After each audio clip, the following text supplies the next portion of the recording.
ลิงน้อยมาถึงมุกดาหารแล้วดีใจหลายจะได้กินตีหน่อยก็นะ400แต่ว่าตีน้อยคนรอคิวเยอะเลย โอ้โหท่านผู้ชมด้วยความหักและความผูกพันแม่คนหนึ่งที่มีต่อลูกสาวทับอิดไผกับโบฮู้หลังจากที่ดาเล่าไปมอบเงิน300,000กลัวคะแนนให้กับตากับยายให้กับพ่อกับแม่อยู่ทางโพนยานางแล้วก็ทำพิธีสู่ขอบสู่ขวัญก็มิดเงียบไปเลยได้ยินว่าเดินทางไปทรงอยู่ที่มุกดาหารซันเดย์พอโก้แม่เตือนแล้วก็มิดไปแต่ที่ไหนได้แม่แท้ๆของที่ดาเล่ามาส่งลูกสาวด้วยตนเองท่านผู้ชมเนาะเอาสวัสดีสบายดีพบพ่อกันอีกคลิปนึงก็แล้วกันส่วนจะได้เฮ็ดคลิปเฮ็ดข่าวเกี่ยวข้องกับน้องที่ดาเล่ากับมิดเงียบไปจนค่อนวันท่านผู้ชมว่าช่วงนี้ก็บ่ค่อยมีบ่ค่อยมีข้อมูลข่าวสารพ่อป่านใดเนาะมิดเงียบรอท่าจังหวะมื้ออื่นนี่แหละมื้ออื่นนี่มันที่6กับมื้อฮื้อวันที่7เป็นมื้อที่มวลเป็นมื้อที่มันเป็นมื้อที่พวกเฮาทั้งสองฝากฟังแม่น้ำคลองจะได้ทรงเสียงเต็มเสียงคอดังๆบางคนมีโอกาสไปติดขอบอยู่หน้าเวทีคนที่บ่มีโอกาสก็ซื้อบัตรจองตัวสำหรับค่อยก็สินั่งอยู่หน้าจอห้องให้กำลังใจน้องที่ดาลาวกันมื้ออื่นนี่คงจะเป็นวันที่พ่อแม่สนุกสนานกันเต็มที่เนาะท่านผู้ชมมื้อวานนี้หลังจากที่ผูกคอต่อแขนกินข้าวกินน้ำแล้วแม่เมกะห้างเครื่องห้างของได้หิ้วกระเป๋ายางน้ำก้นทีมงานสีวิไลต้อยไปได้ก็คิดว่าเพิ่นก็คงจะทรงกันอำลาพาจากกันอยู่ทั้งพ้นยานางหรือบอกกับมาทรงน้องที่ดาลาวฮอดแถวโรงงานน้ำก้อนวาลีทิพย์โรงงานน้ำก้อนของแม่แล้วก็แล้วซันดอกแต่ว่าลูกสาวเป็นลูกผู้ฮู้ผู้ดีขนาดนี้ตอบแทนบุญแทนคุณพ่อแม่โดยการนำเงินมาไล่น่ะเกือบ200 กว่าล้านกีบมาให้ป้าโถแม่คนหนึ่งก็ยิ่งหักยิ่งหอมลูกและทานผู้ชมตัดสินใจสั่นละตัวเดินทางมาส่งลูกสาวฮอดทางฝั่งไทยพี่เพราะว่าทั้งแม่พ่อโก้แม่เตือนมาส่งฮอดมุกดาหารกินข้าวกินน้ำแล้วก็จะเดินทางกลับลาวเลยพอผู้ใดมานำเนี่ยพอผู้แม่เพิ่งกลับที่ดาลาวกับที่นั่งรถของตัวเองไปงานพิฤดูกาลต่อเลยเนาะแล้วก็พากันไปกินข้าวกินน้ำได้บ่เนี่ยพากันไปกินข้าวกินน้ำห้านลูลาคักแน่ทานผู้ชมแม่เมย์ก็คงจะมีความสุขที่สุดได้รับเงินก้อนใหญ่จากลูกสาวหัวแก้วหัวแวนอันนี้แหละเขาเอิ้นว่าลูกเทวดาส่งมาโพดแท้ๆส่งมาให้พ่อให้แม่ได้ใส่เวียกใส่งานให้พ่อได้แม่ได้เพิ่งพาอาศัยตั้งแต่ตอนอายุ11-12 ปีเนาะลูกแบบนี้นะคนเฮาน่ะบ่แท้ว่าจะมีกันได้เป็นร้อยเป็นพันครอบครัวก็จะมีจักครอบครัวสิมีลูกกันให้พ่อแม่ได้กินเหือที่แห้งตั้งแต่ตอนอายุยังน้อยๆท่านผู้ชมเนาะบรรยากาศมันจะเป็นแนวใดก็ให้ทุกคนไปชมภาพบรรยากาศที่กระเจ้าพากันไปกินข้าวกินน้ำเห็นห้อยยิ้มของแม่เมย์กับที่ดาลาวแล้วก็รู้สึกว่าอบอุ่นหัวใจรู้สึกดีอกดีใจน้ำไปชมคลิปนี้แล้วพวกเขาจึงมาพบกันในช่องต่อไปกันแล้วกัน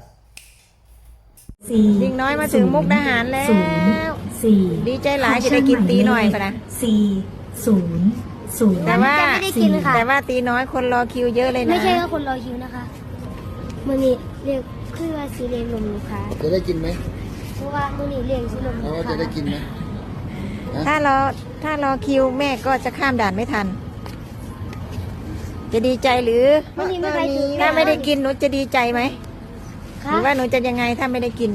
ไม่ได้กินก็ไม่เป็นไรค่ะใช่ไหมกินอย่างอื่นก็ได้กินแห้วใช่ไหมกินแห้วแทนไหมกินแห้วไหมกินสูตรมาถึงมุกดาหารแล้วยาวใช่ไหมโอ้8 คิวไม่ทันหรอกพี่จะกลับบ้านไม่ทัน3 ทุ่มครึ่งเขาก็ปิดด่านแล้วก็นั้นก็ได้ปะ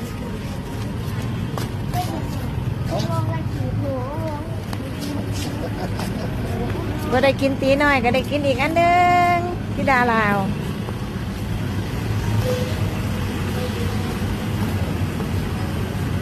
ได้แค่เดินทาง ถึงไทยแล้วถึงมุกดาหารเรียบร้อย ไม่เหมือนสาขาเลยสาขามี2 สาขาเลยนะ เหรอ สาขาแต่ละสาขาเกือบ200 ตู้ อืม สาขาเดียวคนเยอะมากเลย นี่ก็มากินบุฟเฟ่ต์ตีน้อยคิวยาว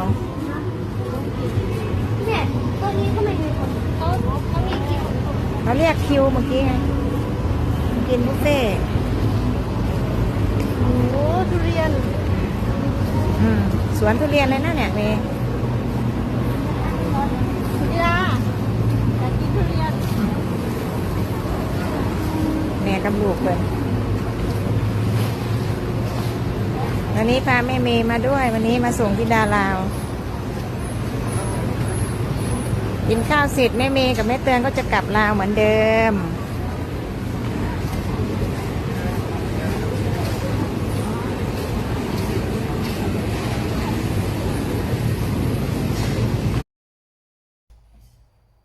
เห็นบอกทุกคน FC แฟนคลับเนาะคักและกันนี่แหละจึงเป็นสาเหตุเฮ็ดให้อนาแม่เตือนได้เข้าโรงพยาบาลกันมื้อนี้ท่านผู้ชมก็ย้อนสาเหตุอันนี้แหละพากันกินหมูกระทะอิ่มหม่ำสำราญอิ่มหม่ำสำราญกลับไปคิดว่าสิกลับอันน่ะลาวเนาะนอนคืนนึงได้สิกลับลาวเฮ็ดจังได๋น่าจะกินข้าวเรียบร้อยแล้วไปนอนพักผ่อนหน่อยนึงน่าจะเจ็บตอนกลางคืนแล้วตามที่ค่อยเบิ่งนะจนได้หอบกันไปโรงพยาบาลดังคลิปก่อนที่เฮ็ดไปก่อนหน้านั้นท่านผู้ชมเนาะอันนี้คือเรื่องราวความหักความแพงระหว่างแม่กับลูกสาวแม่คนนึงเว้าจังซื่อว่าจักทุกข์จะยากก็บ่อยากปล่อยให้ลูกไปอยู่นำผู้อื่นบ่อยากปล่อยให้ลูกไปอยู่กวางอยู่ไกลดอกแต่อันนี้มันหักมีความจำเป็นเนาะมีความจำเป็นและอีกอย่างนึงมาเบิ่งพอผู้แม่เพิ่งก็มีความจริงใจต่อครอบครัวของน้องธิดาลาวมีความจริงใจต่อน้องธิดาลาวฮักหอมอีหลีแท้ๆขั้นกรณีว่าพอผู้แม่เพิ่งบ่เอามานี่ทั้งเพิ่นกับท้องน้องธิดาลาวกับอนาคตก็ยังอยู่หั่นแหละแลนละเร่งๆอยู่ในบ้านหั่นเนาะอยู่ในบ้านเฮ็ดไร่เฮ็ดนาเฮ็ดสวนใหญ่มาหน่อยนึงก็สิเอาผัวสันว่าอนาคตก็สิดับอยู่กับหั่นสิจบอยู่กับหั่นได้ท่านผู้ชมเอ้ยอันนี้ยังโชคดีที่ว่ามีพ่อผู้แม่เพิ่งเฮาจึงได้เห็นชีวิตการเป็นอยู่ของครอบครัวแล้วก็ชีวิตการเป็นอยู่ของน้องธิดาลาวดีขึ้นดีวันเอาละถึงแม้นว่าพ่อผู้แม่เพิ่งบ่แม่นคนร่ำคนรวยแต่อย่างน้อยๆชีวิตการเป็นอยู่ทั้งฝั่งนี้แล้วก็โอกาสที่น้องจะพบเจอเรื่องราวดีๆสิ่งดีๆในชีวิตมันก็มีหลายกว่าอยู่ทั้งประเทศลาวท่านผู้ชมเนาะอันนี้ก็เอาคลิปนึงมาฝากมาตอน MC แฟนคลับเพียงซ้ำนี่ก็แล้วกันเนาะก็ฝากทุกคนเห็นแล้วก็กดไลค์กดแชร์เพื่อเป็นกำลังใจให้แม่เมย์กับน้องธิดาลาวกับครอบครัวศรีวิไลเนาะผู้ใดอยากส่งคำคิดคำเห็นก็สามารถส่งข่าวมาได้ทางใต้คอมเมนต์ลาทานผู้ชมไปเพียงซ้ำนี้ก่อนสบายดี